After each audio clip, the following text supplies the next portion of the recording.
So, how in the world could you use being in isolation to practice your skills for cruising? Well, there actually are a number of things that really help out when you're getting ready to go cruising that can totally come in handy during this pandemic we're experiencing. Hi, I'm Nika Waters, and welcome to the Boat Galley Podcast. Today I'm sharing some of the skills that I think are critical to cruising that also are really applicable during this time right now.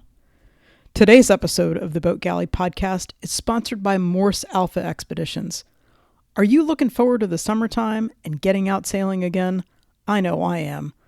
Ben and Teresa offer coastal and offshore sail training expeditions designed for sailors at all levels, plus women-only trips. Learn technical sailing and navigation skills, as well as communication and leadership. Now booking for 2020. Check out morsealpha.com to sign up today. Morse Alpha. Sail farther, safer, and with more confidence.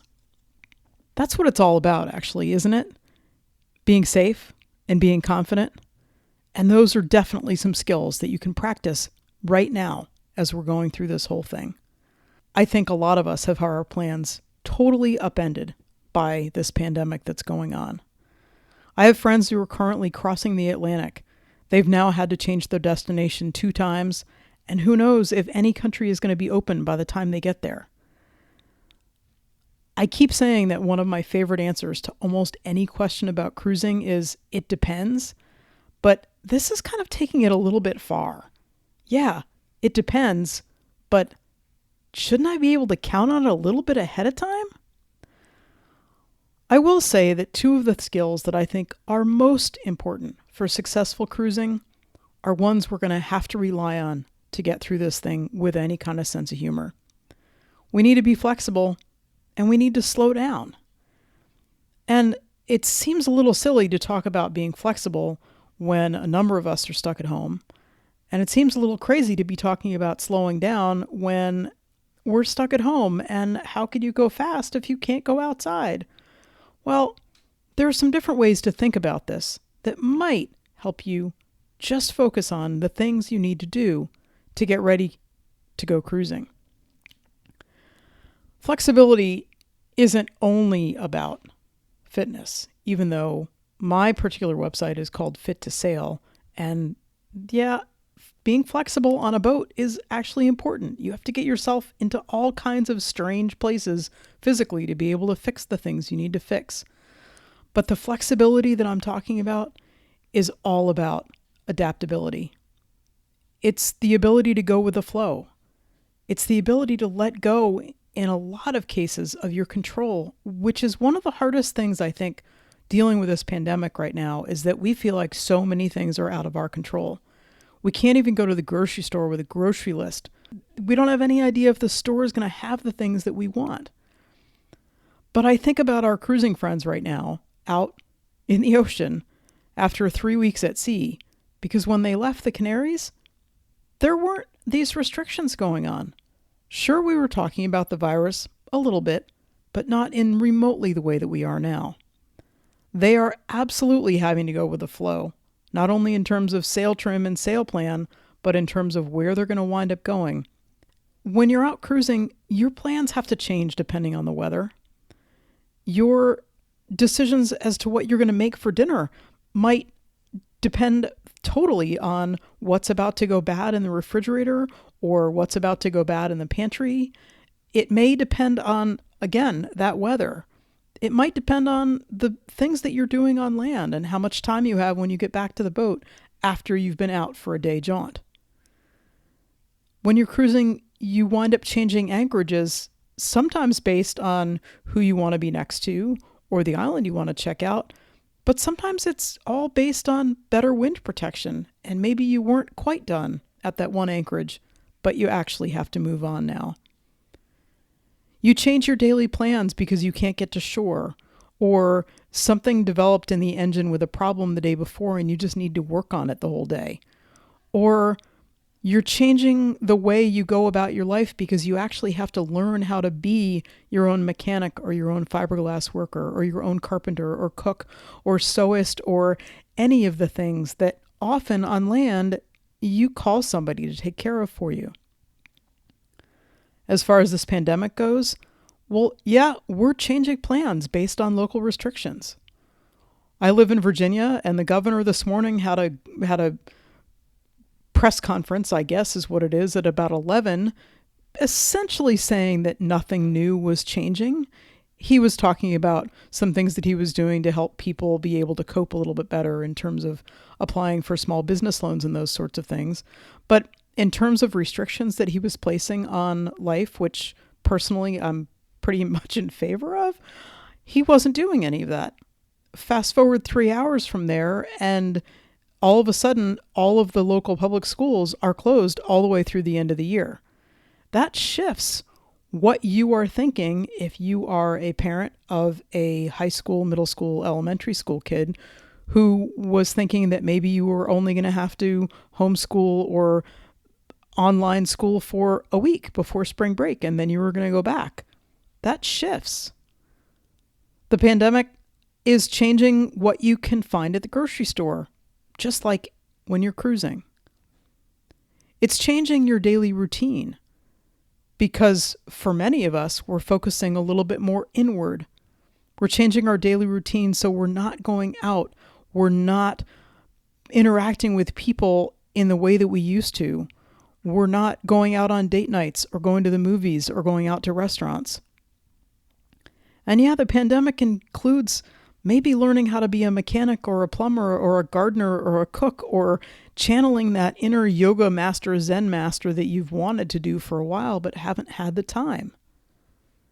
One of the other things that's similar between the cruising community and this pandemic community is that we're doing things for each other.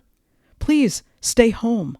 You may not think you have any chance of catching this virus, but you certainly can pass it along to people. And there are a lot of people who are vulnerable out there. Please stay home. Don't go out.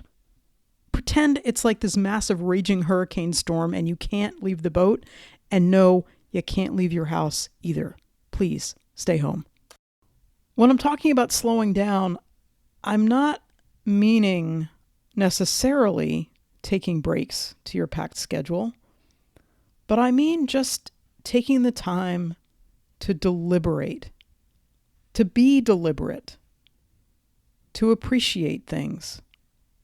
That's one of the things that I actually love about cruising. That last part, that you can just look around and appreciate where you are and what you're doing and the work that it took to get there. You can do the same thing during this rough time. When you're cruising, slowing down means finding a rhythm of your own. It's so hard for a lot of people when they start cruising to let go of the mentality of, I have this long list of what I want to get done and when I want to get it done. And it can be really difficult to figure out that it's time to just leave some of those things off and it's going to take you longer to do things. When you're cruising, slowing down means taking the time to tune into and communicate about everything that you're feeling and experiencing. Because you're in this together and the other people on the boat with you, they can't read your mind. They can't know what you're feeling and how upset you are, especially if you're trying to put on a brave face for it. Slowing down when you're cruising doesn't only mean going really slowly. It can mean just being deliberate about your actions. I can promise you that if Calypso starts dragging in the middle of the night, Jeremy and I can be deliberate at a really fast pace if we need to.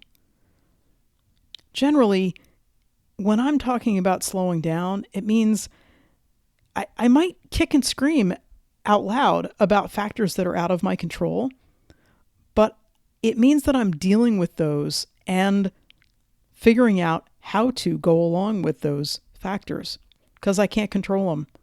And it doesn't matter how much I want to pretend they're not there. If I'm dragging, I have to deal with it. I can scream bloody murder about it. That's fine. But I still have to deal with it. There's an awful lot similar to how we do things or how it might be good to practice or think about in a pandemic. Slowing down during this time, it means we're finding a rhythm of life that's totally different from what we're used to. Probably most of us are land-based. I know I'm talking to some people who are on boats, and I wish that I were with you right now, not like on your boat, but I wish that I too were living on my boat right now. But it does mean finding a rhythm of life that's totally different. And the communication levels that you have to do when you're on a sailboat, on a boat going cruising, it means paying attention to yourself, but also to everybody else in the house and setting up time and opening those conversations. It means hearing when people are talking, not as a judgment on you, but just as a way to listen and hear what they're going through. You don't have to like what we're going through, but you do actually have to go through it. And yeah, you gotta stay home. Stay home. Please stay home. One of the hardest things that I hear from people quite frequently, and one of the hardest things I remember when I look back on the things that I wrote about that first year when I was cruising, is the isolation. And it's kind of weird. It's bizarre to think that cruising can be isolating, because cruising, in our experience, is really social. There are boats all over the place, and everybody on the boats in the anchorages where you go, they've been through what you're going through. It doesn't matter what size the boat is that you're on, but everybody has to sail or make a passage to get to wherever that anchorage happens to be. But one of the things that is tough right now in particular is that we're a society that is really used to being self-sufficient, but not really self-sufficient. What we're used to being is perfect on the outside. We love to try to convince everybody else and pretend to everybody else that everything is fine. Social media perfection makes this increasingly more difficult, because I think what social media perfection tends to make us think is that everybody except us has it all under control, and that I'm the only person in the whole world who feels this way. And I don't really want to open myself up to say, hey, I feel this way, and put yourself out there. When you go cruising, there's not that same support network like you had at home anymore. For a lot of people, they've lived in the same place for a long time, and they've built up that support group. If you're a parent of young kids, you know how kids' playgroups form, and you wind up having a small group of people with whom you can share and commiserate and ask for advice, and you know you're safe in that small group because you know other people are going through the same thing that you're going through. When you're out cruising, there isn't that, because the group and the family and the communication community is moving all the time at different paces. If you go cruising from being in a workplace, there's no water cooler chit chat. There's no, I'm going to go get a cup of coffee in the break room and hang out with the people there, even if it's for 2 minutes, to help you feel connected. And it can be hard to make friends when you're cruising, because in order to make friends takes some vulnerability. It takes knocking on the hull, not knowing if someone's going to respond. It takes inviting somebody to meet you on the beach for a walk. What if they say no? At our core, we're not particularly good at being vulnerable. And this pandemic, it's isolating in a lot of the same ways. We alternate between trying to be strong for other people, but also breaking down about it in private. It's really easy and tempting to try to figure that everybody else has this all figured out, even everybody inside our own family unit, whoever you happen to be sharing a house with. And it's really easy to think that everybody but us has this all under control.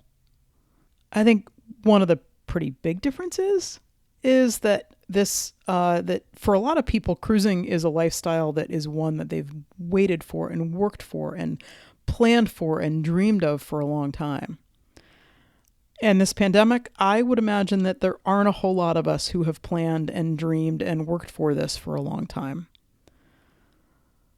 cruising sometimes looks like it's going to be this perfect, amazing new lifestyle. And there certainly are some angles of that for this pandemic. There are people who are rightfully, I think in some ways, celebrating the aloneness and isolation and being able to focus on nature and not having to go out and being allowed to kind of be inwardly focused for a while. But I would imagine that even people who are solid introverts, this is tough. It's not what it's cracked up to be. It's not a meme. It's not a picture on Instagram. It just feels like a whole lot of control has been taken away from us really, really suddenly. And that's not a fun place to be. But with cruising and like this, communication is what is absolutely going to get us through this. Share the hard parts and the joys and the amazingness and the ideas. Share those with people who are close to you, particularly the people living in the same place you are. And invite that communication back. It can be really hard to open those lines of communication up. Cruising takes flexibility and slowing down. The answer is so frequently, it depends. And that's the same as what we're going through right now. If you can practice your flexibility and your slowing down, practice breathing into it depends. Communicate the heck out of things. Give yourself a break. And you can, on land or at sea, you can always take time to appreciate the sunset. I've included a list of resources for you, some practical, some emotional, some ways that might be helpful to you as we're going through this. Please don't forget to stay home if you can. If you happen to be somebody on the front lines, the medical workers, the grocery workers, thank you from the bottom of my heart for the work that you're doing. And I hope that you can stay safe. And I sure hope that you, too, get a chance to enjoy the sunset. Someday, we'll be on the other side of this. And I'll look forward to sharing an anchorage with you, whenever that happens to be. Thanks for listening to the Boat Galley podcast. We love it when you leave us comments, leave us reviews, and share it with your friends. Stay safe, everybody.